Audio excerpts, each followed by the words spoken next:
In studio, we are blessed. We have Professor Fred Ogolla, who is governance expert and, of course, economist. And, of course, we had invited one of the youth and, of course, the Gen Z himself, Mr. Geoffrey Mboya, who unfortunately will not be with us today, but the show will go on. Na karibu sana, Professor Ogolla, into our studio.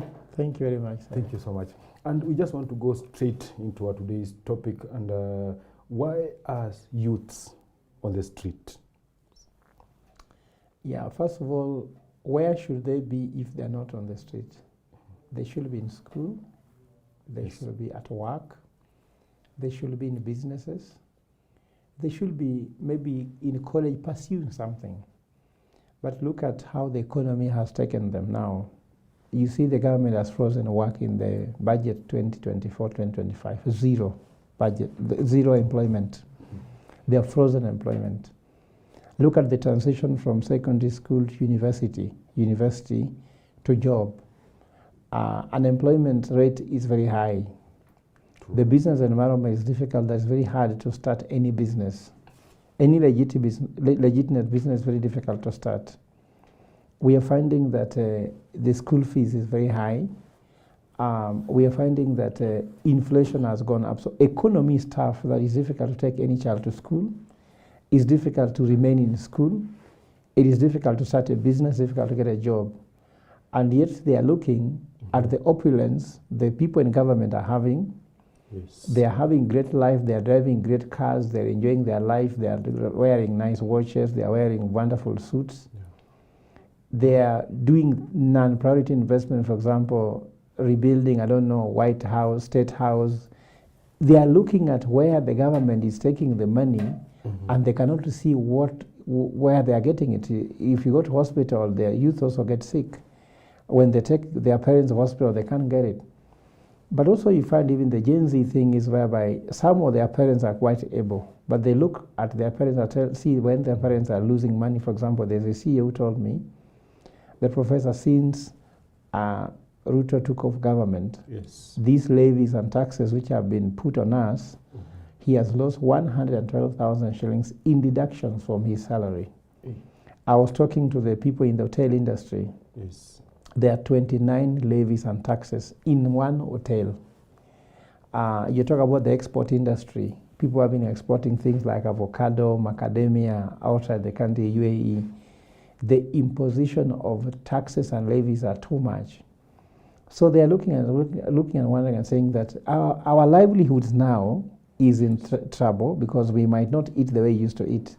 When your father tells you that now don't take 10 slices, don't take 4 slices, you have to take 2. When they start telling you you cannot be able to get cheese, you can only get maybe Blue Band, you cannot be able to get butter. When you go for shopping, you're being told you cannot buy Dettol, you need to buy Geisha. So they are looking at their life changing so significantly, and they're wondering who has taken their cheese. And the person who has taken their cheese, they realize is somebody called William Ruto, if not the Kenya Kwanza government. So they find it that their future is gone, their livelihoods are completely confused, and the comfort they had, there's no good security in Kenya. Road network is a problem. You hear accidents taking place every now and then because I counted. There's a machine that can count how many potholes are there in a road. Kenya has found out that there's 125,000 potholes between Busia and Mombasa. So when these vehicles are trying to avoid the potholes, you find a lorry has run into a car. So you're finding the comfort is gone, the livelihood is not guaranteed, and the future investment in people's children and their children's children and the elderly go. And you saw something saying that the Gen Zs are saying, we want to work in Kenya, want to live in Kenya, want to holiday in Kenya, want to retire in Kenya, we want to live in Kenya. So they are looking at all those hopes, they are gone. So they are saying, we must go to the street so that actually we can fight for our future, so that we can remove the man from the office, if that's their goal, so that they can change the government.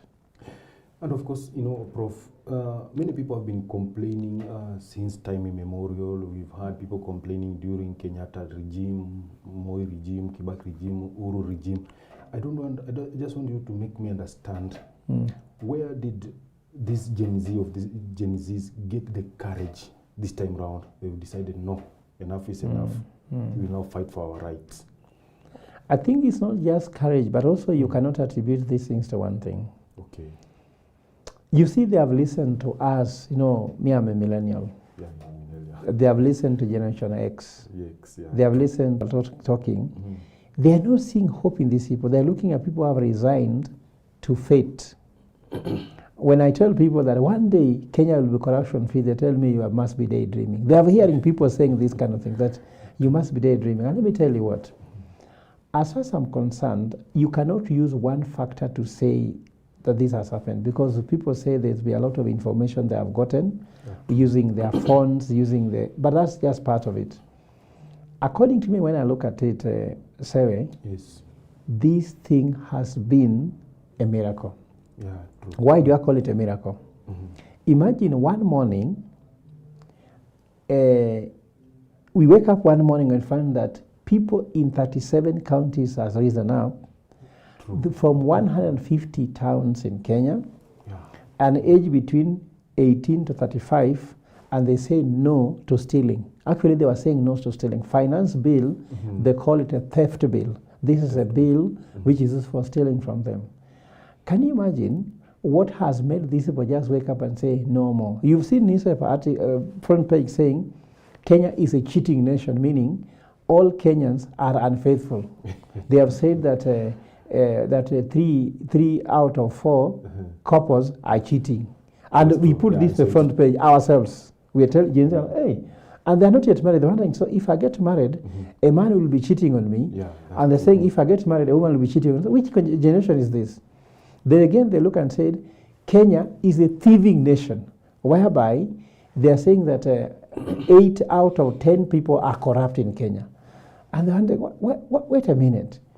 So they just woke up and said, no, we have to stop this stealing. Look at how much money MPs are claiming, and MCAs are claiming, and the senators are claiming, governors are claiming, government officials. So they just said, no. They have to wake up. And I can tell you this.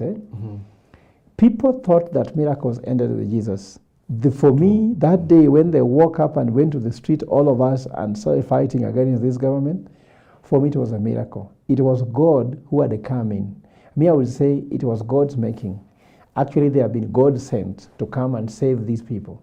So I can put many factors, but I can just say, for example, if you look at the Gospel of John, yes, when Jesus was walking by the Sea of Galilee and found these disciples trying to fish and could not get fish, and he helped them fish more, Jesus later appeared, and then John, who was the most devout disciple, said, it is the Lord. For me, this is the making of God, because there was no way we could fix this thing if God did not intervene. Okay.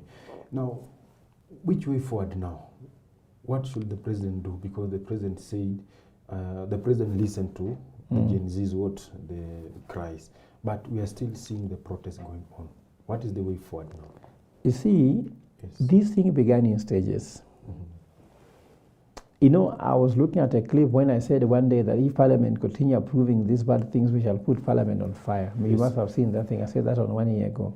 Yes. I saw even today, my brother Bonnie Halwale was trying to say that they want to throw away the office of the Prime Secretary. Actually, I'm in court challenging the appointments of some cabinet level positions which were not right. There was a lot of information already there. People are saying, please stop this. The issue of my share number, that you want to create an Oduma number on top of Oduma number. Kenyans have complained enough. That information they've just been collecting and collating.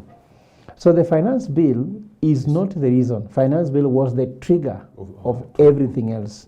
But they had known that we are having a bad administration. So even if the president listens about the finance bill, that is not what they're talking about. They're talking about accountability.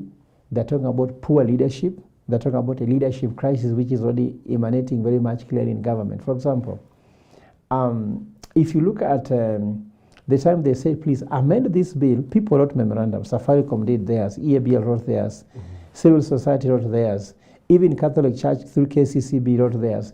Every entity wrote their memorandum to say the following things remove. Business committee did it. Did they listen? They didn't listen.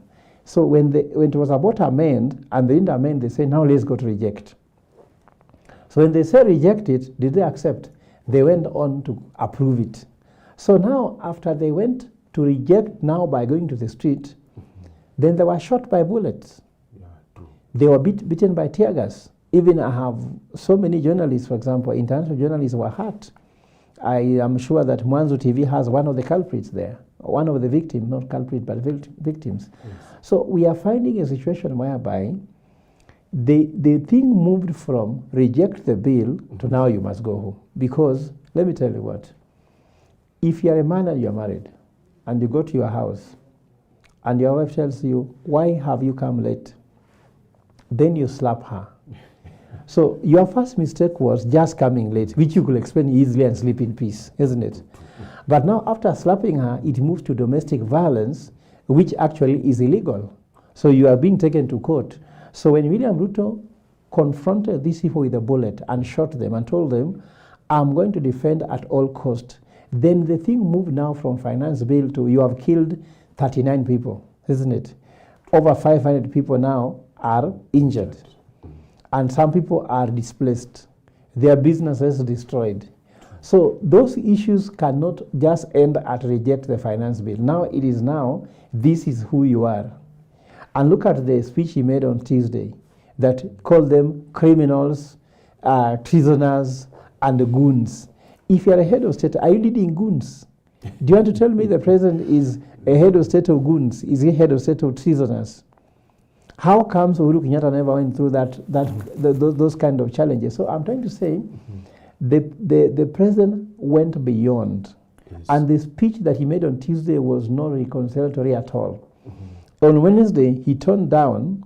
Then on the speech, the round table discussion on Sunday showed somebody who was insensitive, somebody who is insincere, somebody who is intolerable, somebody who is clueless, and somebody who actually there is no hope to put on.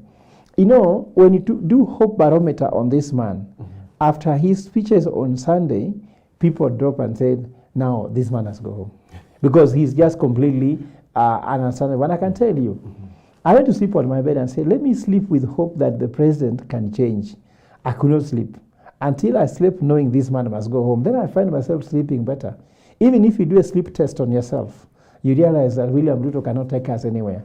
Because you see, when someone is using the wrong map, you know, Kenya has got its dream destiny. Isn't it? True. There must be a map to that destiny. That map is not bottom-up economic model. That map should be another thing else. For me, I call it Solomonic economics. That's why I've written a book called Solomonic Economics, because I believe that we must be Solomonic in how we deal with issues. You cannot just balance. No, Solomonic does not mean that, Solomonic means you must balance. You cannot overtax people. You cannot overborrow, isn't it? Yes. You must have different ways to solve the economic problems. And I have analyzed the president from each and every decision he makes. The president does not know the economic problem he is having. He doesn't know how to solve it. Okay. He has the Economic Council headed by David Ndii. I've listened to them. They're completely clueless. He gave us an incompetent cabinet. He gave us an incompetent parliament, because what I'm trying to say is he was the UDA presidential candidate. He's the one who issued a ticket to all those Togeges from his region. Who issued the ticket? How comes that we left so many qualified people who didn't get the UDA ticket? Only foolish people were getting tickets to come and run on UDA. Then we come to parliament. Look here, my brother. Somebody asked me a question, which was so painful to me when I was on the street on Tuesday, the day we went on parliament. Okay. He came and grabbed me and told me, Professor, you're being stupid. I told him, what do you mean? He told me, Professor, you have 5 undergraduate degrees. You have 2 master degrees. You have a PhD. You have 16 World Bank certifications. Those are 24 certifications. How can you bring that to the street that you are demonstrating? Why don't you go and work somewhere? And this was my former student. He was so mad. And I asked him, with those degrees, I have no work. I have no job. It's not just me. So many Kenyans who are highly qualified cannot work. You are looking at people who are working parastatals before they were being plucked and replaced by incompetent people. True. I'm having my Aisha Jumwa, where people don't know whether she went to secondary school, being a CS. And competent people like us on the street are just throwing stones. So we are finding that the Kenyan economy is ahead, the Kenyan economy is behind us in terms of competence. Human resource of Kenya is so much well advanced, but the economy is behind, yet we are having a driver driving, we're using a reverse gear. So because of that, we feel so hurt that we cannot, even the boy who was shot who was supposed to graduate from University of Nairobi, it was just like a few days before, isn't it? Yeah, true. Now, someone says, why did he go there if he knew he was about to graduate? But if he graduated, where could we get the job? A government that has written a budget of 4.2 trillion with freezing employment, how can you spend 4.2 trillion and create a zero job? It is an insensitive government, and that's why I'm trying to say young people have no faith. They know the solution is that Ruto must go home, and the Ruto must go home call must be done in a way that does not risk the nation. For me, that's the only thing. Okay. That's why today I was talking to some religious leaders, I talked to some civil society. Why don't we create something called National Redemption Council to come to redeem the nation? For example, appoint some people from religious society, civil society, NGO, LSK, some eminent persons who will now come how to sort out the issues. Because now Ruto is saying he wants to appoint IBC. Yeah, if they allow William Ruto to appoint the IBC, he will appoint the NIS that will swear him in 2027. So we do not want corrupt system. We want an independent electoral commission. Okay. Because some of us have dreams in different positions. Or at all, Wananchi can approach and say, why don't you run for this position? We don't want a rigged system. We are having institutions like a parliament which needs some kind of overhaul. We have so many independent institutions, for example, ESCC, which only tells us how much money you have lost, never tell us where money has gone. We have iPower. Okay. We have very many, we need a reform. That's why Gen Z should push until we have a serious surgery. Because judiciary had surgery long time ago, but I think the wounds have healed and now they have become something else. Okay. So we need another surgery in the judiciary, we need a surgery in parliament, we need surgery in independent institutions so that every institution can play their role and play their role well. Because if those parliament was functioning, instead of Gen Zs going to risk their life on the street, they could have impeached William Ruto. Why is the Gen Zs going to the street? Because parliament has failed. Okay. And many other institutions, remember they have been telling people, don't pass finance bill 2023. They passed, went to court, the court played the games, and they are there. Okay. Now Gen Z said, okay, we are not going to court. For them, they said, we are going to the street, we are going to occupy parliament. And they have gotten their prayers. So I'm sure this, for me, was a miracle. And I can tell you, we have watched it in our lifetime. I can say, actually classify that as good news that we have a revolution. 2, better news. It has happened in our lifetime. 3, best news. It has happened in a way that everybody is surprised. I was even looking at ODM giving a press statement. They are just confused to what to say. Government did not expect this. Even civil society did not know.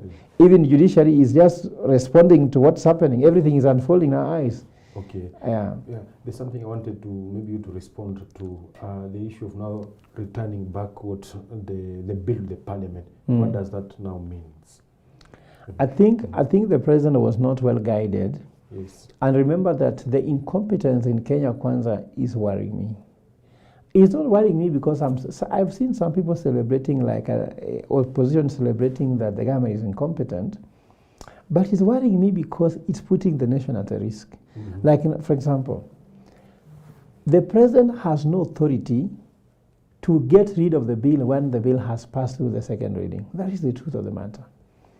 In fact, for me, I'm thinking that the best solution is this. He should just sign that bill into to act, isn't it? Yes. Then people like us go to court to request the court to declare the bill unconstitutional, then the bill dies there. That is, it is a simple thing like that. Okay. Because once the court has declared the act unconstitutional, then it dies. Understand? But reversing the bill like that will not work because it takes a life of its own. It's like when you have made a woman pregnant. If you're not doing abortion, The baby is growing. Whether you are complaining or not, the baby is growing. The baby will be born, start buying diapers, start shopping, because there's nothing you can do. Okay. So this act, this bill, returning to Parliament, there's no legal provision for it. In fact, it's a big joke of the century. Look at even how they were drafting the text for deploying military to the CBD. To CBD. Poorly done. Not even stating where are they going, why are they there. The incompetence and disregard for law, they're just believing they have power, and because they have power, they can do whatever they want.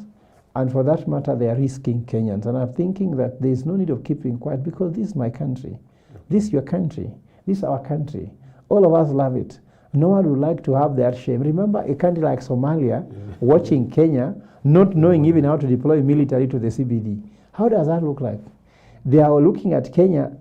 Kenya should be seen by other countries as the best example. Yeah, how do we pass our bills? How do we do our acts? Kenya has one of the most qualified human resources in this planet. More qualified, sometimes arguably more than South Africa. Why should South Africans getting things wrong? Like they've got the right of forming government of national unity. There was election, it was highly contested. They have formed government of national unity. Now ANC has lost its own control of the House. They have not had any issue of wobbling there. How comes Kenya is wobbling over very simple issues, yet we have very qualified people? Ask a question. Have we ever deployed military in the CBD before? Yes, isn't it? Yeah, yes. Why don't they just copy and paste if they don't know how to write it? Why do you get it wrong, yet there's a text done before? Because Ecclesiastes chapter 3, verse 1:6 says, there's nothing new under the sun. Even it has been done in another country. Why don't we just get that script, have a lawyer, just customize it to the situation, and then move on than making a serious mistake like that? So I've seen LSK has taken 3-judge bench to go again and make a ruling on the same thing. Okay. I guess it's going to push them back. Okay. And Prof, as we come to the tail end of this discussion, there's something I want to know about now, our debt. Now, how can we do it? Because we understand our debt is around 10 more trillion. Yeah.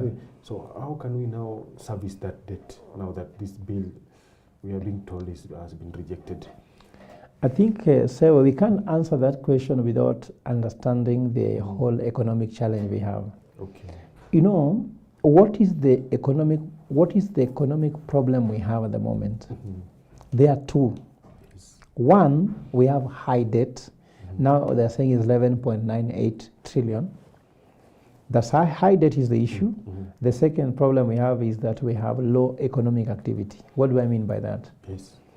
Unemployment is increasing, meaning that, when people are getting employed, there is economic activity, meaning that they are becoming new purchasers, new buyers. They can buy phones, they can buy njugu, they can buy groundnuts, they can buy roast potato, they can buy chapati, mandazi. You see, when people get employed, as you see them walking here, they buy these clothes around here, around Kilimani, they buy those second-hand clothes, they buy second-hand shoes. And then the other thing we talk about, alternative income. Most Kenyans normally do not repay 100% of their salary. They are salaried people, but they have another thing they do. It's called alternative income, the second income you have. Some people call it a second hustle or your side hustle. So those ones have also gone down. The new business creation is also going down. So I'm generally talking about the issue that we have a high debt and then you have low economic activity. Money is not circulating in the economy. So in that environment, you cannot use one style of William Ruto of everything is add taxes. But even if you borrow money, you cannot borrow money to reduce debt. Because when you borrow more, you are actually adding debt. So in this economic environment, we need to do the following. One, we need to reduce our debt to a certain level that is optimum, that we can collect more by increasing at the base. That has been told to the president, but I don't think he is having goodwill to do that. Secondly, when you lower this, lower taxes to a certain level, you'll see more economic activity. People will start now creating more jobs. People will start starting new businesses. People can have more willingness to buy some stuff, and then money will start circulating. As you do that, you need to lower the interest rate in the commercial banks to allow Kenyans access finance so that they can start business. Because you see, if you lower taxes, people want to do economic activity. Now you are giving them access to capital. You give them access to capital, discover now people can borrow money, and the government should reduce their borrowing to the local commercial banks because they're competing with the local entrepreneurs. The other thing the president needs to do is to give incentive to the private sector to create jobs for him. You know, if you are a president who is a friend to the private sector, you don't have to stress. The president thinks that he wants to do everything. I want to build houses for you to create jobs. No. What he needs to do is to give incentives to people who are contractors who want to build houses. The people who are in the construction industry, give them incentives for that. That thing will happen by itself. If you want to make people to build a ferry, you don't have to discuss with them the importance of a ferry. Just tell them, we want to cross this river or the lake. Yes. They say, hey, you want to cross the lake? Yes. How beautiful it is to go to the other side. Then they'll now start working on to build the ship, and then they cross over. So it gives them the spirit to want to explore the waters in the sea, in the ocean. So the other thing which I also think about, our debt is very high. Yes. We need to lower the government expenditure, because when you want to lower taxes, you have to lower government expenditure. So you see now, Gen Zs have forced him, cut this, cut that, cut this. He has been lying, he's cutting them, but he's not cutting them. So when you lower the government expenditure, that money you are now collecting in terms of taxes helps you to pay the debt, and the debt can go down. And the more your debt stock goes down, the more the money you're spending to pay debt goes down. For example, the finance bill, the budget 2024-2025 proposes that around 1.1 trillion will go into paying debt. Suppose our debt was lower, you may find that around 600 billion will go into paying debt, meaning that you have around 500 billion shillings to actually spend on the development. So we want the debt to go down. Then secondly, also we need transparency, because according to me, the debt we have a petition in court, yes, whereby we ask to do the official debt for Kenya. According to us, the official debt for Kenya, according to Appropriation Act, is 2.1 trillion. I told you before. Treasury says it is 6.8, and then State House says 11.8 trillion. So that is the issue of the register. A debt register. So there are money the president says he has borrowed, but we have not seen it. They say, I brought money, but we have not seen that money. So even whether this money comes to Kenya or not is an issue. If I was the president, I can tell you in honesty, I'm sure you may not agree with me, the president needs to default on the debt. Do you know why it's important? Immediately defaults on the debt, the creditors will come to restructure the debt, and the truth will come out, which is called odious debt. Let me explain what's an odious debt. Odious debt in classical thinking means debt which is not true. But actually, the meaning of odious debt is a debt which was borrowed that never helped people. You know, if you go borrow money from UK, even it's authentic debt, but you come with that money, and this money you use it for maybe your own luxury, it didn't go to help citizens, that's odious debt. For example, let me take it simple. You're a businessman. Maybe you are running a shop for kinyozi. And then you go take a debt from a bank to expand your business. Instead of going to buy a shaving machine or something like a towel for your kinyozi, you go drink alcohol. When you are now doing your books, can you put that money under the debt for the account of your business? You cannot, because it didn't feature anywhere. Then the balance sheet won't balance. You understand? So if I would be president, I will run this country whereby you'll see official balance sheet of Kenya. You'll see the income statement of Kenya, which are the inflows and what are the outflows. Last time the president went to the US, and he told us he came with a grant of something around 800 and something billion, isn't it? Yeah, billion. Now, in the budget, do you know how much they are put in grant? Grant is 52 billion shillings. 52 billion. So if in 1 year you have been given 800 and something billion shillings in grant, why don't we see that grant in the budget so that it can lower how you're financing? So there's a lot of lies. The other time he said that Moody gave him 25 billion shillings, isn't it? Yes. In a grant. So where is it in the budget? You hear that, I don't know, I've been gotten around 20 billion shillings from South Korea. But where is it in our budget? So you are looking at insincerity, a lack of accountability, lack of transparency, and what is hurting, if you are having a lack of transparency with your money, it's okay. But this is public money. If it is your money, you must spend it well. I remember sometimes when my wife gives me money, Fred, take this money. When I am working that money, I actually ensure that I tell her to the last coin that this is how I spend this money.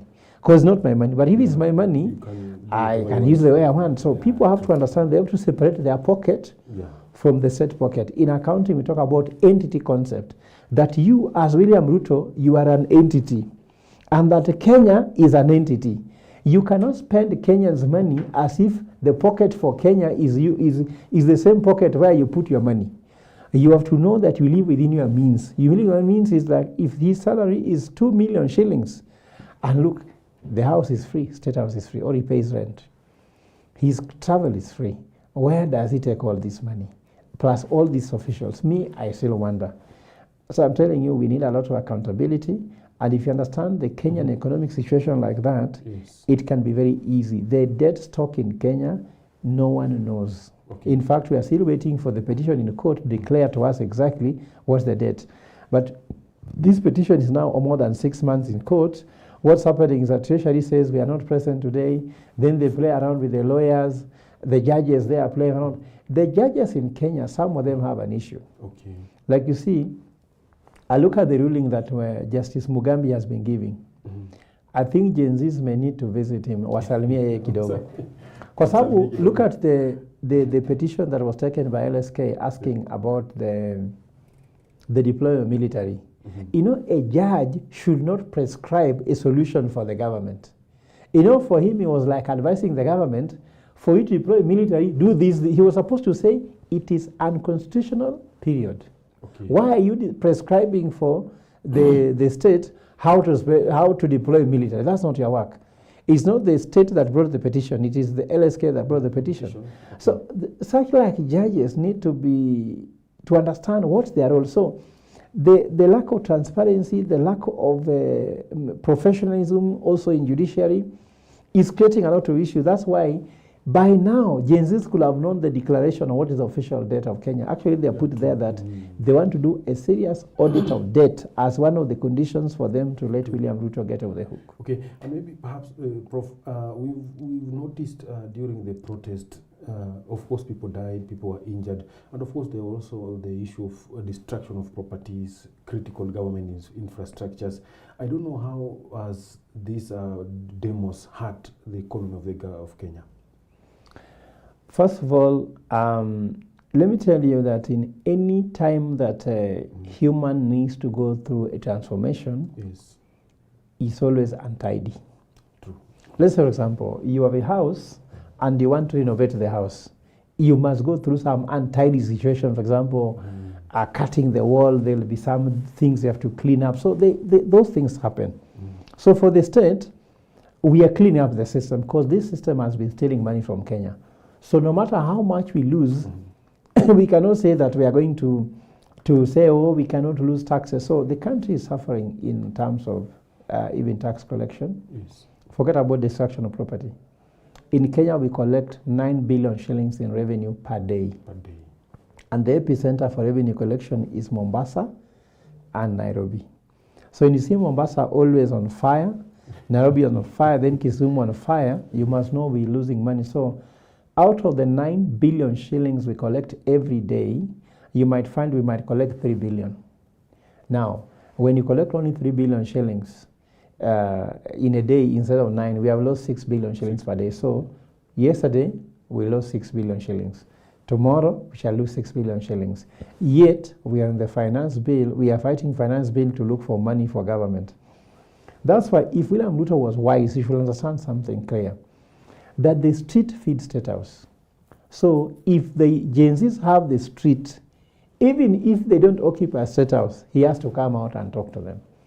Because he has lost what's called social license to run the country. So according to me, the losses are big, but it's unfortunate that we have lost 39 people. Life is infinite in value, and it's life that we cannot recover. So I cannot even celebrate and call them heroes. For me, I am just bleeding in my heart. It's very painful to even lose one person. Property can be recovered, but life for me is the most painful thing because you cannot reverse it. You can't say that we should lose life and sort out the country, because if it was your life, it's ended there. So for me, that's the only thing is about loss of life. If the guys who are sick can recover and they can see how revolution will end up coming out, okay. But I can tell you, there is no revolution that happens in a tidy way. Even when human beings are being born, it's very untidy how human beings are born. Even conceiving a human being is done in a very untidy way. So life is like, to give life, it must be very untidy. So the untidiness is okay, so long as you don't lose life. And I think that I want to urge Gen Zs as they go to demonstrate from tomorrow,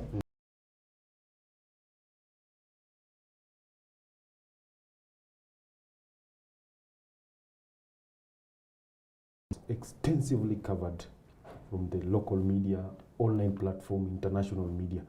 What is the message that has been sent out there? The message that has been sent out there is that Kenyans cannot be able to sit down and just in fear, that Kenyans have to come out. In fact, people have said that Kenya has set a world record, a standard record. Even I don't think even Americans can do what we've done. So they have seen that Kenya has a resilient spirit. In fact, admire how Kenyans went for this thing. But at the same time, we have sent a message that we don't fear anything as a nation.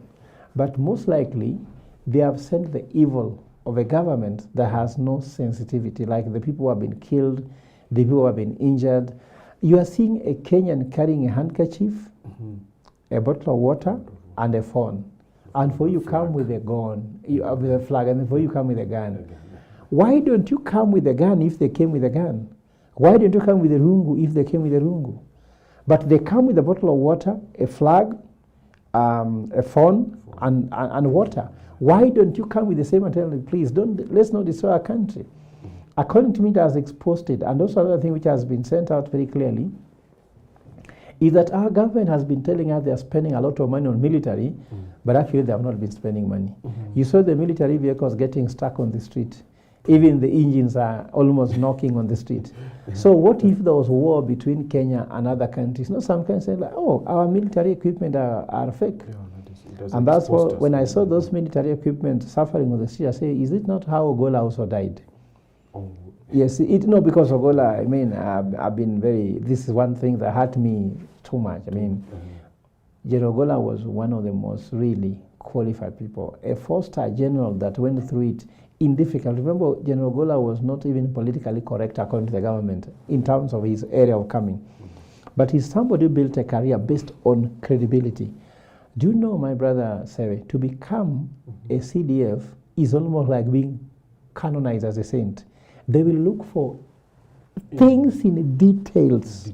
If there's even just where you just didn't go right. So he was almost a saint, if you like, not just a saint in terms of being good manners, but also in terms of his qualifications, his education, his demeanor, his behavior, his interaction. They had to look for each and every detail.